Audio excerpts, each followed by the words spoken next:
From spooky spas recognized for their soothing atmospheres and extreme paranormal infestations, to luxury golf courses offering the full 18 with a side of ghostly activity, are you ready for the most haunted resorts in the United States? Number 5. The Moana SurfRider. The Moana SurfRider, located off Kalakaua Avenue in Honolulu, on Oahu, in Hawaii, is a historic hotel recognized for being the first luxury property in the neighborhood that, incidentally, is often referred to as the First Lady of Waikiki. Historically, the establishment opened in 1901 as the Moana Hotel under wealthy Honolulu landowner Walter Chamberlain Peacock in what was previously a neglected part of town. In 1905, Peacock sold the hotel to Alexander Young, who would pass on in 1910, and whose company would continue to manage operations until its bankruptcy through the Great Depression. In 1932, the property was purchased by the Matson Navigation Company, and in 1952, a new hotel called the SurfRider was constructed right next to the original. In 1963, a newer Sheraton SurfRider was erected, with the original SurfRider being absorbed into the Moana, and in 1989, the property was restored to its earlier 1901 appearance, with the campus acting as one large Sheraton Moana SurfRider resort. In 2007, the resort was rebranded from Sheraton to Westin and remains open to this day, offering one-of-a-kind accommodations alongside, according to legend, a string of resident hauntings, with staff and guests frequently reporting objects moving on their own, locked doors opening and closing by themselves, the feeling of being watched or followed, and instances in which guests are awakened to flickering lights or to the sounds of someone rummaging around in their rooms. The most famous story surrounding the Moana SurfRider tells that on February 29th of 1905, Jane Stanford, co-founder of Stanford University, died of strychnine poisoning within her room on hotel grounds. It's recorded that she was staying at the Moana to recover from an earlier attempted poisoning, and it's widely accepted that she was murdered, though the source of the poisoning was never identified. Many have encountered Jane's spirit wandering the hotel at night, seemingly lost and searching for her room. Number 4. The Equinox. The Equinox, a luxury collection golf resort and spa located off Main Street in Manchester, Vermont, is a historic site boasting elegant lodgings, 4 separate restaurants, a golf course, indoor pool, and more, that's recognized for its hosting of a number of US presidents over its years. Historically, the Equinox was first established in 1769 as Marsh Tavern, which just so happened to be the first property expropriated after its owner, William Marsh, declared his loyalty to Britain. In 1780, the lot was purchased by Thaddeus Munson, who constructed an adjacent inn, and after changing hands numerous times, in 1853, the Equinox House was established, connecting several nearby homes and structures into one establishment. In 1974, the campus was purchased by the Galisi Group, who, after a $20 million restoration, opened their Equinox in July of 1985 as a year-round resort and conference center.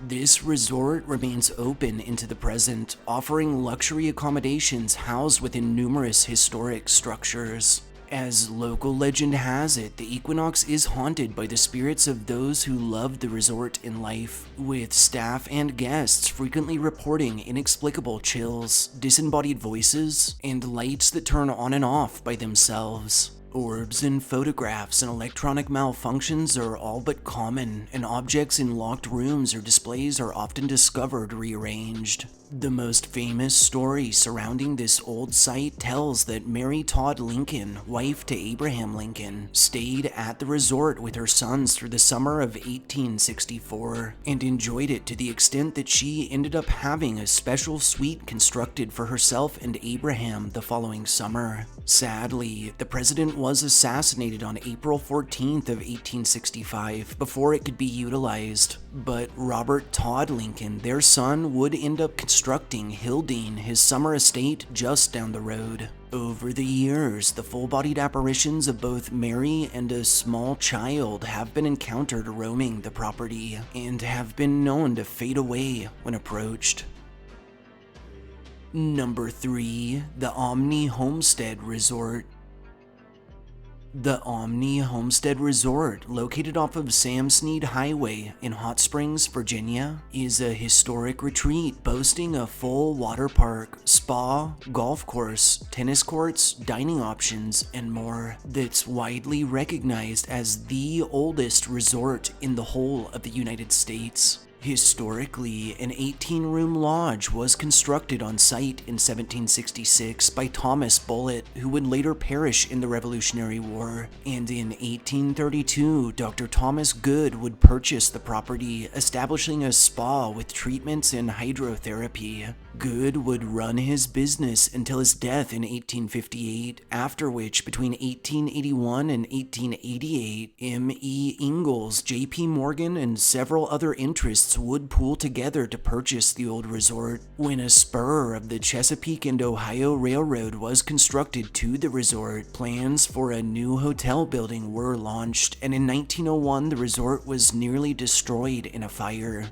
Repairs were swift, with the hotel reopening just a year later in 1902, and through the 20th century the campus would see a slew of refurbs and modernizations. In 2013, the site was purchased by Omni Hotels and Resorts and was transformed into the Omni Homestead Resort. It remains open to this day, offering what is actually the largest hot springs in the whole of the Commonwealth, alongside some world-renowned golf options. Over the years and across resort grounds, a wide range of paranormal phenomena has been reported, with staff and guests describing shadowy figures that slink about, extreme cold spots, the feeling of being touched by unseen hands, disembodied footsteps, knocking sounds, crying, and voices, and a range of full-bodied apparitions. Informal investigations have yielded high EMF levels, EVPs, and orbs and strange mists in photographs, and several guests have reported being awakened in the night to the sounds of someone or something shuffling around in their rooms. Lastly, the most famous story surrounding the Omni tells that in the early 1900s, a bride was abandoned on her wedding day, and that, distraught, she took her own life. A ghostly bride has been sighted wandering the property, often on the 14th floor, and has been known to stop staff and guests to ask for the time, many suspect still waiting for her long-lost groom. Number 2. Casa Monica Resort and Spa. Casa Monica Resort and Spa, located off Cordova Street in downtown St. Augie, Florida, is a grand Moroccan-themed resort that's recognized as the city's only lodging to be merited with AAA's prestigious 4-Diamond Award. Historically, the site was opened as the Casa Monica Hotel in 1888 by one Franklin W. Smith, who ran into swift financial troubles and was forced to sell to Henry Flagler, who, in turn, promptly reopened as the Cordova. In 1902, a small bridge was constructed to connect the Cordova to Hotel Alcazar, merging operations to form the Alcazar Annex. In 1932, portions of the hotel were closed down, and in 1945, the bridge was severed. In 1962, former Casa Monica was re-established as the St. Johns County Courthouse, and in 1964, Dr. Martin Luther King Jr. and Robert Hayling would lead a mass campaign, resulting in the passage of the Civil Rights Act of 1964 from its steps.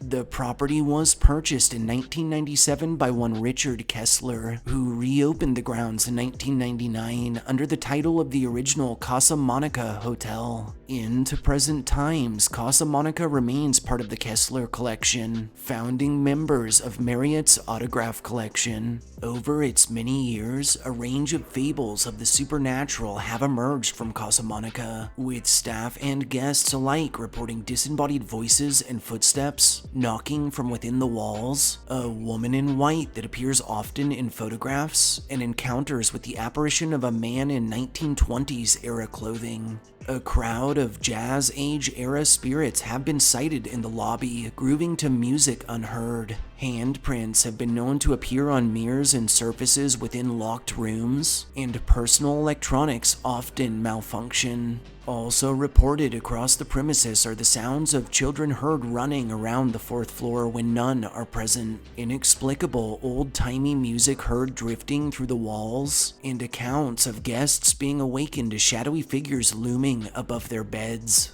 Lastly, chillingly, activity in several rooms is said to get so extreme employees refuse to enter them altogether, such as room 511, where it's purported a man once hanged himself, and many frequenting this room, as well as the one below it, have recounted being awakened by disturbing thudding or gasping sounds in the middle of the night.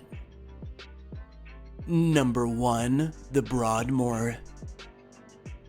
The Broadmoore, located in the old Broadmoore neighborhood in Colorado Springs, Colorado, is a historic resort nicknamed the Grand Dame of the Rockies that's main complex is located right at the base of Cheyenne Mountain, with several additional facilities spread about. Historically, resort land was purchased in 1880 by Willie Wilcox, who would use it to establish a small dairy farm. Eventually, Willie would partner with Prussian Count James Portales, and together the duo would open a prominent hotel and casino. In 1916, their operation was purchased by Spencer Penrose, who reopened it as a resort in 1918. And in 1937, Spencer, along with his wife Julie, would establish the El Pomar Foundation to provide grants for statewide programs. Upon Spencer's passing in 1939, his resort along with his estate was transferred to this foundation, and in 1944, Julie would move on to the hotel's 6th floor.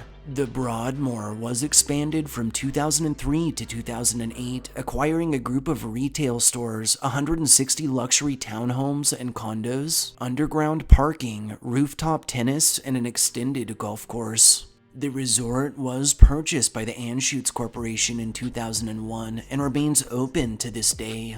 As legend has it, the entirety of the Broadmoore is haunted by the phantom of a young woman, thought by many to be the spirit of Julie Penrose herself. It's rumored that while Spencer was away on business, Julie spent a lot of time with Count Portales, who supposedly stayed on as a partner, and that rumors began to spread, until one day she was discovered in the forest, naked, confused, and unwell, leading to her death shortly thereafter. While we now know this story is false and that Julie actually lived a long life, dying in 1956 at the age of 85, this dark tale has persisted into the present, leading many to speculate the ghost haunting these grounds may be of someone else entirely. This female apparition is encountered often by staff and guests, most frequently near the penthouse, which is now called the Julie Penrose Suite, where many describe feeling as if someone is always standing right behind them, accompanied by inexplicable dread. Also reported across resort grounds are disembodied footsteps, doors opening and closing on their own, objects sighted floating in midair, and instances where covers are ripped from those sleeping, or in which Julie materializes within locked rooms, dragging guests out of bed by their ankles. Taking into account its fascinating and mysterious history, ridiculously disturbing range of purported paranormal activity, and massive assortment of urban legends and ghost stories, we felt there was no better choice than the Broadmoore as our pick for the most haunted resort in the United States. Thank you for tuning in to our list of picks for the most haunted resorts in the United States. If you enjoyed our histories and ghost stories, don't forget to subscribe to our channel and turn notifications on so you know when fresh content is on the way. Throw us a like, and most importantly, share this upload and our channel with anyone you feel deserves a good scare. We'll see you all next time.